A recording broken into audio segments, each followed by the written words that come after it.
Police are still searching for the shooter at Brown University after releasing a person of interest overnight. The deadly attack killed 2 people and injured 9 others. ABC's Nicole D'Antonio is in Washington with the details this morning.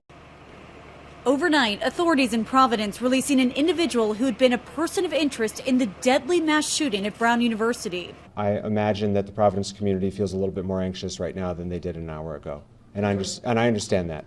Police scouring the area for the shooter as students barricaded themselves in rooms and hid behind furniture and bookshelves. Providence police! Hands! The shooting happening during one of the busiest times of the school year as students were in the second day of final exams. One student telling ABC's Whit Johnson about the moment he heard the gunshots. He immediately saw me and I immediately saw him.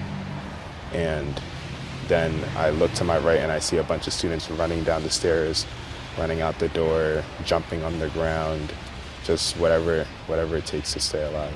Across the campus, more than 400 law enforcement officers, including the FBI and ATF, swarming the scene. But they say the suspect had already fled through the side of the building complex. I've been around long enough to know that sometimes you head in one direction and then you have to regroup and go in another. And that's exactly what has happened over the last 24 hours or so. One of the victims killed has been identified by our church as Brown student Ella Cook from Birmingham, Alabama, where she was remembered. For those of you who knew her, who know her, she was a just incredibly grounded and generous and faithful and bright light.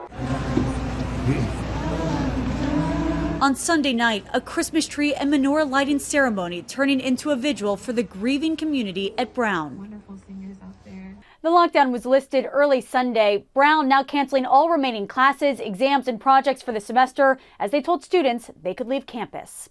Nicole D'Antonio, ABC News, Washington.